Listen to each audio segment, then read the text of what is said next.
Hi అన్న, అందరికి నమస్తే. అయితే ఈరోజు సికింద్రాబాద్ నుంచి ఒక రైడ్ పడింది నాకు.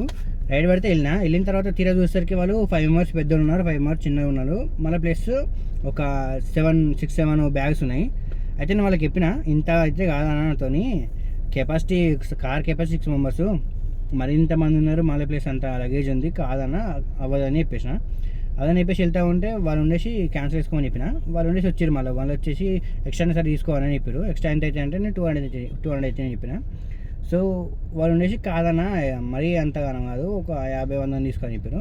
అస్సలు కాదన్నా, మీరు ఇంకో క్యాబ్ చూసుకోండి, ఏదైనా చూసుకోండి చెప్పడానికి వచ్చేసి పక్క వాళ్ళు కూర్చున్న తర్వాత కూడా మళ్ళీ వాళ్ళు ఒక 10 నిమిషాలు చూసుకున్న తర్వాత మళ్ళీ వాళ్ళు వచ్చేసి మళ్ళీ నా దగ్గరికి వచ్చేసి అన్న వేరే క్యాబ్స్ బుక్ అవ్వట్లేదు, కొంచెం మీరే అన్న ఎట్లయినా సరే ఇస్తాం, 200 సరే ఇస్తామని చెప్పారు. చెప్పిన తర్వాత సరే ఓకే అనేసి నేను వచ్చేసి వాళ్ళను డ్రాప్కి ఒక 2 కిలోమీటర్స్ దూరంలో ఉన్నా, 25 కిలోమీటర్స్ డ్రాప్ అంతా అయిపోయిన తర్వాత 2 కిలోమీటర్స్ డ్రాప్లో ఉన్నా.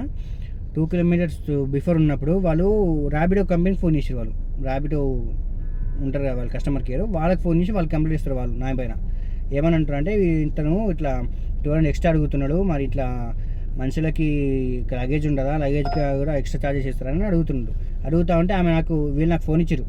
కంప్లీట్ ఇచ్చిన మీద ఫోన్ ఇచ్చారు నాకు. అవి మాట్లాడుతుంటే ఫోన్ ఇచ్చారు. నేను మాట్లాడినా, ఏముంది మేడం, మరి 5 మెంబర్స్ పెద్దవాళ్ళు ఉన్నారు, 5 మెంబర్స్ చిన్నవాళ్ళు ఉన్నారు, మొత్తం 10 మెంబర్స్ ఉన్నారు, ప్లస్ మళ్ళీ 7 లగేజ్లు ఉన్నాయి మేడం, మరి ఇట్లా ఏమంటారు. నేను ఫస్ట్ అడిగినా మేడం, నేను చెప్పిన వాళ్ళకి ఇంత లగేజ్ అయితే నా వల్ల కాదు భయ, నేను వెళ్ళిపోతానని చెప్పిన.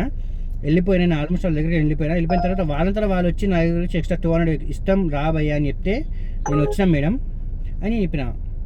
ఆమెకి చెప్పిన తర్వాత ఆమె ఉండేసి ఆమె మళ్ళీ రివర్స్ ఎక్కింది. మీరు ఫస్ట్ మాట్లాడుకున్నారు కదా, మాట్లాడుకున్న పైసలు ఇచ్చేసి పంపించేయాలి అని చెప్పింది. వీళ్ళు ఎంత హుషారున్నారు చూసినామా. దీన్ని బట్టి నాకు ఇలా హుషారుతనం అర్థమైందంటే, లంగబాడుకోవాలి ఆడున్నప్పుడు సప్పుడు లేరు, అన్నప్పుడు దాబయ్య ఇస్తాం, ఎంతైనా సరే ఇస్తాం, 200 సరే ఇస్తాం దాబయ్య అని తొలకొచ్చుకున్నారు. వాళ్ళే మంచిగా తొలకొచ్చుకొని అంత లగేజ్ ఎక్కించుకొని వాళ్ళు వచ్చి దింపేసి 2 కిలోమీటర్స్ బిఫోర్ వాళ్ళు నా మీద కంప్లీట్ ఇచ్చారు. వాళ్ళు ర్యాపిడో కస్టమర్ కేర్ ఫోన్ చేసిన మీద ఎంత హుషారు ఉన్నారు చూసిన. అసలు ఎంత లంగలు ఉంటారో నేను మాత్రం అస్సలు ఊహించలేను. మీరు కూడా చాలా జాగ్రత్త ఉన్నాను. ఓలా ఛానల్లో ప్రతి ఒక్కరు చెప్తున్నా, చాలా జాగ్రత్త ఉన్నాను. మీరు మాత్రం ఇట్లా మోసపోకూరి, ఇట్లా మాత్రం కంప్లైంట్ మేము తీసుకోకూడదు. నా మీద అంటే ఇప్పుడు కంప్లైంట్ ఏం కాలేదు, ఎందుకంటే నేను గట్టిగా మాట్లాడినా, ఉన్నది చెప్పిన వాళ్ళకి, కాబట్టి నా మీద కంప్లైంట్ ఏం కాలేదు.